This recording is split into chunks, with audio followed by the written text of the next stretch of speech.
بہت شکریہ یاد صادق صاحب. اب آپ میرا خیال ہے ریلیکس ہوں گے, آپ کا نام وہ بغاوت کے مقدمے سے نکل گیا ہے. میر صاحب، بغاوت کے اس مقدمے سے نکلنا تو میرے لیے بڑی شرمندگی کی بات ہے اچھا. کہ کہاں مجھے محترمہ فاطمہ جناح صاحب کی کیٹیگری میں، کہاں مجھے نواز شریف صاحب کی کیٹیگری میں، اور آپ بھی تو کئی دفعہ باغی بن چکے ہیں تو ہمیں اس کیٹیگری سے نکال کے انہوں نے باہر کر دیا. تو میرے لیے تو یہ ایک اعزاز میرے سے چھن جانے والی بات ہے. پاکستان میں اکثر سیاسی کارکن جب ان کو کوئی غدار کہتا ہے تو وہ بڑے خوش ہوتے ہیں.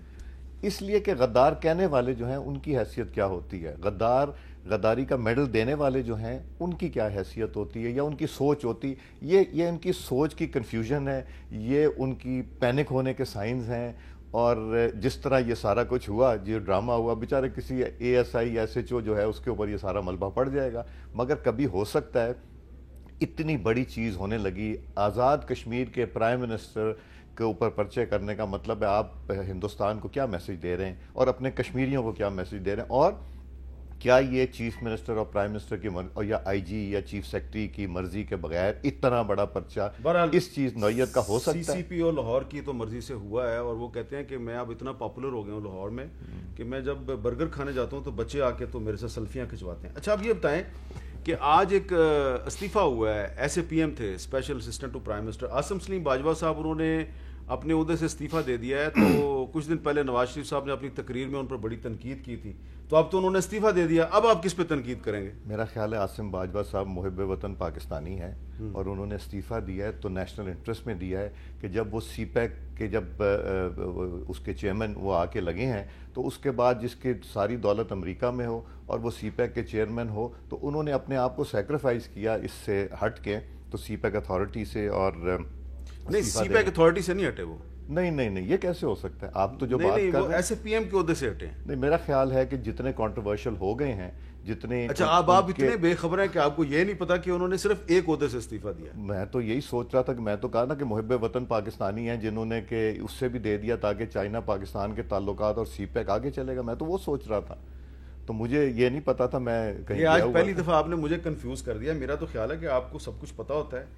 نہیں میں تو یہی سوچ رہا تھا کہ انہوں نے بڑے پن کا اظہار کیا اور انہوں نے پاکستان کو مشکل سے نکال دیا ہے، بیکاز چائنا جو سوچ رہا ہوگا میں تو اس طرف سوچ رہا ہوں. آپ تو بڑے سیریس آدمی ہیں، یہ کیا کر رہے ہیں آپ میرے سے؟ میں تو سیریس بات کر رہا ہوں آپ سے، نہیں صاحب آپ بھی ہنس رہے ہیں. چلیں میں آپ سے یہ پوچھنا چاہتا ہوں کہ کچھ حکومتی وزراء یہ کہہ رہے ہیں کہ اپوزیشن کے جلسوں سے کرونا پھیلے گا، خاص طور پہ اس پہ شیخ رشید صاحب بڑے پریشان ہیں. تو آپ کا نہیں خیال کہ واقعی اگر اتنا بڑا اجتماع ہوگا گجرانوالہ میں تو کرونا واقعی پھیلے گا؟ دیکھیں مجھے تو یہاں تک اطلاع ہے کہ یہ ہو سکتا ہے اعلیٰ عدلیہ کے پاس جائیں ہمیں روکنے کے لیے. یہ جو 5 کا ٹولہ ایک گیا تھا نا لاہور چیف منسٹر سے ملاقات کرنے، وہ گیم پلان بنانے گیا تھا کہ کس طرح روکا جا سکتا ہے، کیا پریشر. تو وہ جو پرسوں یہاں پنڈی میں ایک وہ جلسہ ہوا ہے، وہ کیا تھا؟ وہ اگر وہ پی ٹی آئی شمالی پنجاب کے عہدیداروں کی تقریب حلف وفاداری، تو وہ کیا تھا؟ مگر میرا یہ خیال ہے کہ یہ سارے حربے جو ہیں یہ اب پیچھے رہ گئے. اب لوگ کرونا یا نہ کرونا ہو انشاءاللہ جانے کو تیار ہیں. اچھا اب یہ بتائیں کہ وزیر اعظم صاحب جو ہیں انہوں نے یہ کہہ دیا جی کہ ٹائیگر فورس کے ذریعے ہم مہنگائی ختم کریں گے. تو اگر انہوں نے مہنگائی ختم کر دی پھر کیا کریں گے آپ؟ جو 2 سال میں میر صاحب 55 روپے کی چینی کو 115 روپے پہ لے کے آٹا ڈبل ہو گیا، کون سی چیز ہے؟ مجھے ایک چیز بتا دیجیے جہاں میں تو سوال یہ کروں گا اگر ٹائیگر فورس نے مہنگائی ختم کر دی پھر کیا کریں گے آپ؟ ٹائیگر فورس کی لیگل حیثیت کیا ہے؟ ٹائیگر فورس وہاں جائے گی، ہوگا کیا؟ یہ میں اپنا اندازے سے آپ کو بتا دوں. یہ وہاں جائیں گے، دکانداروں سے کریں گے وہ تم زیادہ چارج کر رہے ہو، ہم تمہیں رپورٹ کر دیں گے، تھانے میں کہہ دیں گے، اے سی کو کہہ دیں گے، پکڑ لیں گے، ان سے کچھ پیسے لیں گے اور وہاں سے نکل آئیں گے. یہ ہوگا یا نہیں ہوگا میر صاحب؟ آپ کا دل کیا کہتا ہے؟ میرا خیال ہے پیسے ویسے تو شاید نہیں پکڑیں گے، لیکن یہ ہے کہ دکانداروں سے جا کے کہیں گے کہ آپ اپنی قیمتیں کم کریں. تو اگر وہ کم کر دیں گے پھر آپ کیا کریں گے؟ ہم تو چاہتے ہیں کریں، عوام کو ریلیف ملے. یہ تو ان کو 2 سال پہلے کرنا چاہیے تھا، مگر ٹائیگر فورس کے بتائے ان کے پاس جو عملہ ہے، سرکاری عملہ، وہ بہت بڑا عملہ ہے، وہ چیک کرنے کے لیے وہ کر سکتے تھے. تو آپ کے خیال میں یہ کام ٹائیگر فورس کا نہیں، یہ ریاست کا ہے؟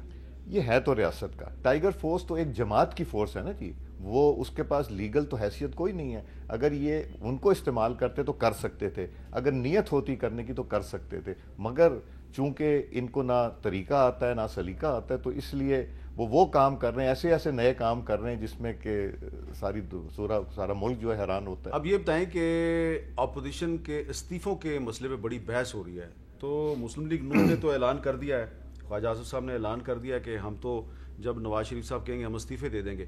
باقی پارٹیاں بھی آپ کے ساتھ اتفاق کرتی ہیں اس معاملے پہ؟ دیکھیں ہم being very frank with you, Peoples Party کا ویو تھوڑا سا اور تھا، مگر اس کے علاوہ ساری جماعتیں جو ہیں اکٹھی ہیں. مگر جب وقت آئے گا اور ایسی سچویشن کریٹ ہوئی تو مجھے یقین ہے کہ پوری پی ڈی ایم جو ہے اکٹھی کھڑی ہوگی، یہ علیحدہ نہیں ہوگی یا اس کی علیحدہ سوچ نہیں ہوگی. اس چیز کا مجھے یقین ہے، چونکہ میں ریبر کمیٹی کی اور پی ڈی ایم کی جتنی میٹنگز ہیں وہ اٹینڈ کرتا رہا جب تک وہ ایک نیا اس کو شیپ نہیں دیا گیا.